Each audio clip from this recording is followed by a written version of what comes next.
I want you to close your eyes and picture one of the scariest human beings who has ever walked the earth. You're probably picturing Mike Tyson, right? The face tattoo, the black trunks, the neck that looked like it was carved out of granite, and the knockout power that could turn the lights out on a man before his body ever hit the canvas. But you're wrong. The scariest version of Mike Tyson wasn't the heavyweight champion of the world. It was a 10-year-old boy standing on a snow-covered roof in Brooklyn, shaking with terror. To understand the monster, you have to understand the victim. And before the world knew his name, Mike Tyson was the ultimate victim. He grew up in Brownsville, New York, in a neighborhood so violent, police called it the Planet of the Brooklyn. And Mike, he wasn't a predator. He was prey. He was chubby. He had a lisp that made him too ashamed to speak. He wore broken glasses held together by masking tape. He was beaten up, robbed, and humiliated every single day of his life. He found safety in one thing: pigeons. While other kids were playing basketball or joining gangs, Mike was on the roof, building coops out of scrapwood. They were the only living things in his universe that didn't judge him. They were the only things that loved him back. Until one morning, an older bully, a teenager from the neighborhood, climbed onto the roof. He grabbed Mike's favorite pigeon, a bird named Julius. Mike froze. He begged him to stop. He cried. He pleaded. The bully looked Mike in the eye, smiled, and ripped the bird's head off. In that split second, the scared little boy died and something else was born. Mike didn't just fight the bully, he obliterated him. It was the first punch he had ever thrown, and it wasn't for sport, it was for survival. The blood on his hands that day taught him a lesson that would change the history of sports forever. If you are harmless, you are dead.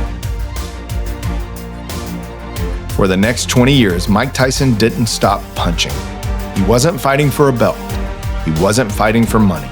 He was fighting to make sure nobody ever ripped his heart out again. But rage without a direction is just a temper tantrum. To become a true monster, Mike needed a creator.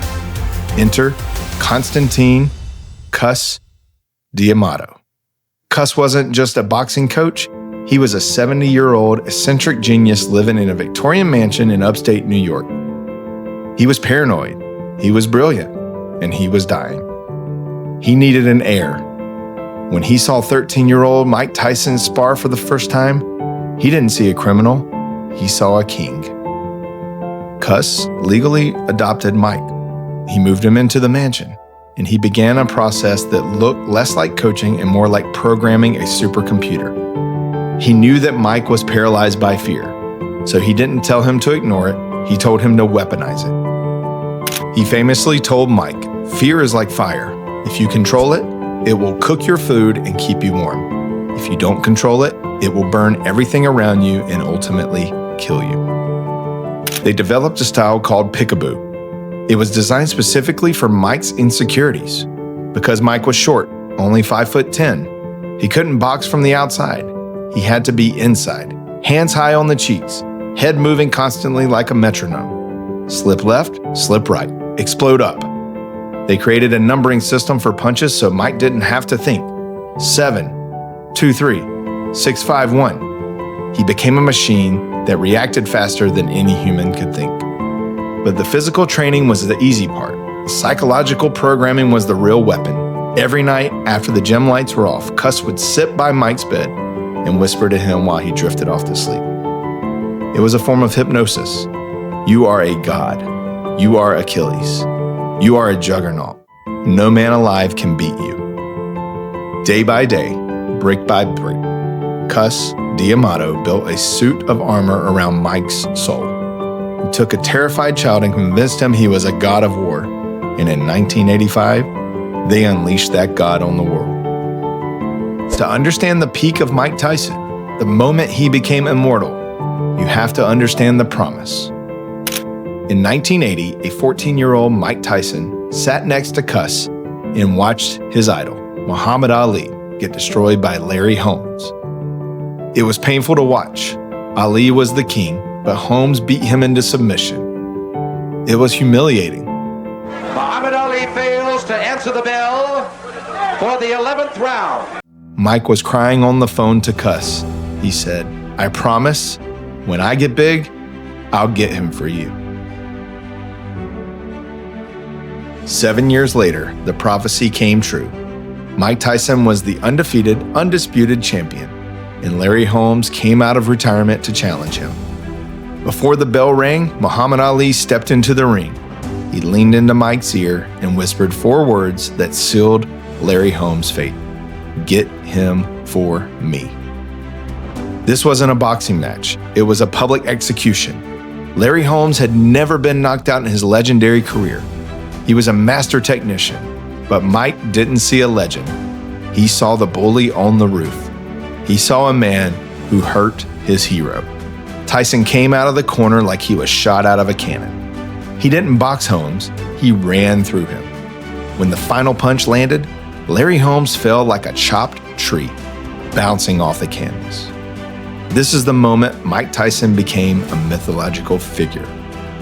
He wasn't just winning matches, he was avenging the gods. He was 21 years old. He had made $100 million. He was the most famous face on the planet. But look closely at the celebration. Look at Mike's eyes. There is sadness there. Because the one person who mattered, Cus D'Amato, had died 2 years earlier. His creator was gone, but the monster was loose. And without the father to control the remote, the machine was starting to glitch. They say power corrupts, but in Tyson's case, comfort corrupted. With Cus gone, the vampires entered. Don King, the yes men, the entourage. They told him he didn't need to do neck bridges anymore. They told him he didn't need to do the road work at 4 a.m. They told him he was invincible. And Mike believed them. He stopped being the scared boy who trained out of desperation. He started thinking he was actually a god who could not fail. And that arrogance led to the biggest upset in sports history. Tokyo, Japan, 1990. Buster Douglas. Mike barely trained. He was partying in Japanese nightclubs. He treated the fight like an exhibition, but Buster Douglas had just lost his mother. He was fighting with the grief and the fire that Mike used to have. When Douglas knocked him out in the 10th round, the world gasped. It was like watching Superman bleed.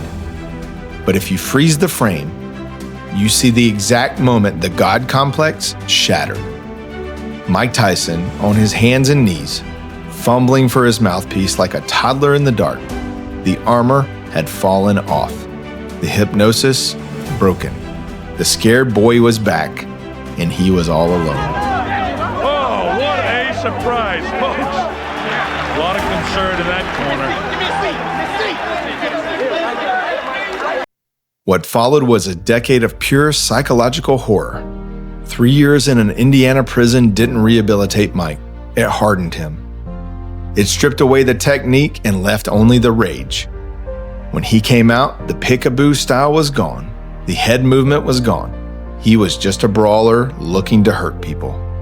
And that brings us to the most controversial moment of his life, the bite. 1997, Evander Holyfield. When he bit Evander Holyfield's ear, the world called him an animal. They called him a psychopath. But look at the psychology. Holyfield was headbutting him. Tyson was losing. He felt the walls closing in. He felt the old fear returning. So he did what any cornered animal would do. He lashed out. It wasn't malice, it was panic. The most dangerous man on the planet was having a nervous breakdown on live pay-per-view, and we all paid $50 to watch it happen. We watched a man screaming for help in the only language he knew, violence. If this was a Hollywood movie, Mike Tyson would have died in the 90s. A tragic ending to a tragic life.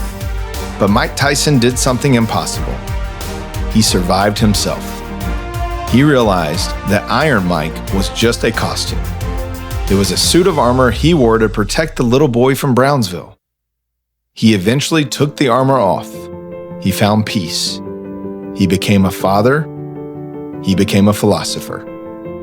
We will never see another Mike Tyson. Not because of the uppercuts and not because of the speed, but because no athlete has ever run on that kind of fuel. He showed us that the line between a monster and a victim is a lot thinner than we think. He was the baddest man on the planet. He was the Kid Dynamite. He was the king. But in the end, he was just a kid protecting his birds.